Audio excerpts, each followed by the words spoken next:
I am certain that you have seen this man frequently on social media. If you would like to know who he is, this video is intended for you. In the early 1980s, a tiny rural town in Oregon, population barely 100, became the stage for one of the strangest and most shocking events in American history. A spiritual movement led by an Indian guru known as Bhagwan Shree Rajneesh would attempt something no cult had ever done before in the United States. They tried to take over an entire town and build their own city in its place. This is the true story of how a silent guru, his loyal followers, and one ambitious woman nearly changed an entire region of America. The arrival. When Rajneesh first gained fame in India, he attracted thousands searching for enlightenment. His message mixed meditation, mysticism, and open sexuality, a combination that drew both admiration and controversy. But by 1981, pressure from the Indian government and international media pushed his movement to find a new home. That home became a 64,000-acre ranch in the remote deserts of Oregon. At first, locals thought it was just a retreat. They were wrong. Within months, thousands of followers dressed head to toe in red arrived. They built houses, farms, roads, an airport, restaurants, and even their own police force.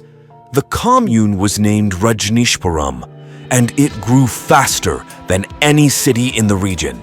Tension with the town. Rajneeshpuram stood only a few miles from a tiny community called Antelope. Antelope was quiet, mostly retirees and ranchers. For decades, nothing dramatic ever happened there. Until now. As more Rajneeshis arrived, tensions exploded. Locals reported being watched, pressured, and sometimes intimidated. The Rajneeshis began buying homes inside Antelope, one by one. Soon, they had enough votes to take over the town council. Antelope, a place that existed peacefully for generations, was suddenly under the control of a mysterious new movement. They even changed the town's name to Rajneesh. For locals, it felt like an invasion. Power behind the scenes. Rajneesh himself had stopped speaking, entering a period of silence. But someone else stepped forward to control the entire operation. Ma Anand Sheela, his fierce and determined secretary. Sheela wasn't satisfied with controlling a tiny town.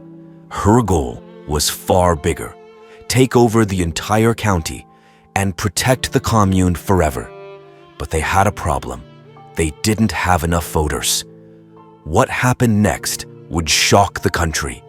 The dark turn. To win the county election, Sheela devised a plan to import thousands of homeless people from across the United States. They were promised food and shelter, but in reality, they were intended as instant votes. When Oregon officials blocked the plan, Sheela escalated even further. In 1984, the Rajneeshis carried out what would later be called the largest bioterror attack in U.S. history. Members of the cult contaminated salad bars in a nearby city with salmonella. More than 700 people got sick. No one knew who did it. Panic spread across the region. Meanwhile, life inside the commune grew darker. Dissidents were allegedly drugged or threatened. Buildings were secretly wiretapped. Even loyal members began to fear their own leadership. The dream of a peaceful spiritual city was now a machine of control. In 1985, everything fell apart. Sheela and her inner circle fled the United States without warning.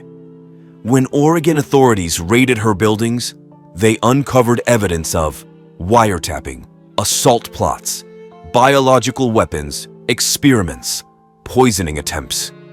Soon after, Bhagwan attempted to flee the country as well.